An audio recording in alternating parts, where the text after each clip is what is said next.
The wind howled through the trees as Mark, Sarah, and their friends trudged through the dense forest. They were on a weekend getaway, hoping to escape the monotony of city life and find some adventure. Mark had heard rumors about a hidden village deep in these woods, a place that had been forgotten by time and maps. His friends, intrigued by the mystery, had agreed to join him on this impromptu expedition. After hours of walking, the group stumbled upon a clearing they hadn't expected.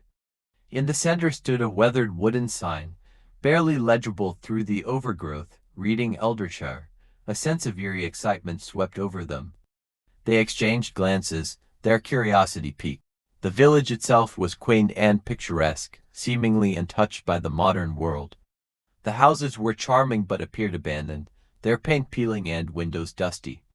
The cobblestone streets were lined with old-fashioned lampposts, some of which flickered ominously. The air was thick with an unsettling silence that seemed to press in on them. "Looks like we found something," Sarah said, her voice tinged with both excitement and trepidation. As they wandered through the village, they noticed an odd phenomenon. The streets were completely empty. No birds sang, no animals scurried about.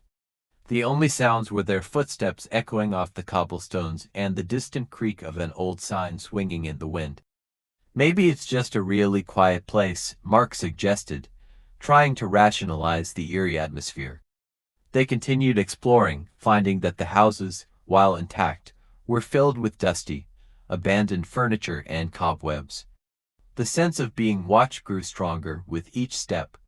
Sarah, usually the brave one, started to feel uneasy.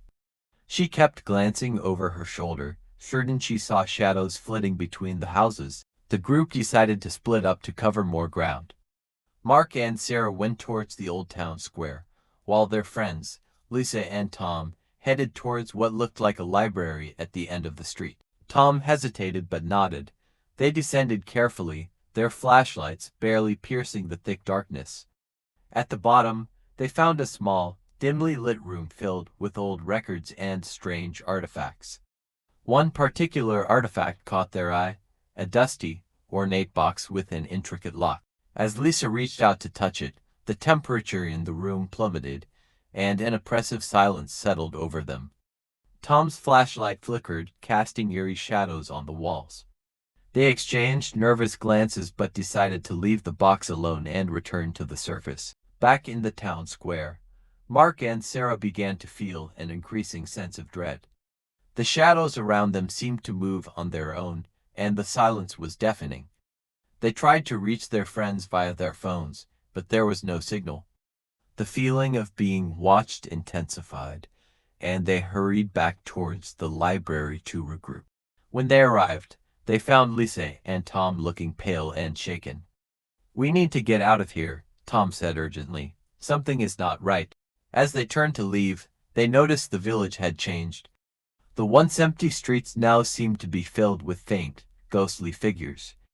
The villagers were there, but they were translucent and moved in a slow, almost mechanical manner.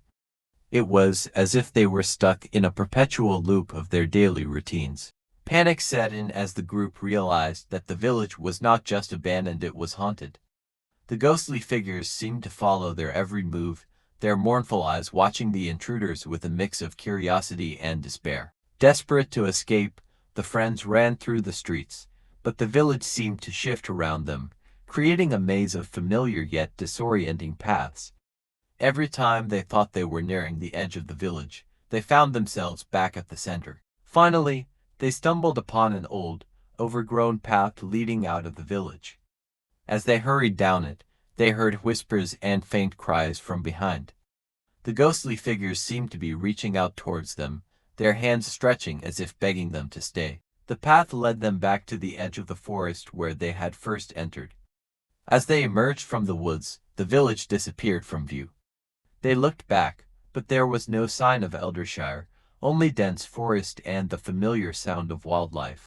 Exhausted and shaken, the friends made their way back to their car. The village had vanished, leaving them with only the unsettling memories of their encounter. The photos they had taken were inexplicably blank, and the inscription on the fountain remained unreadable. Years later, the friends often spoke of that day with a mix of awe and terror. Eldershire had become a haunting mystery, a place that seemed to exist outside the bounds of reality. They never spoke of it to others, fearing that some things were better left forgotten.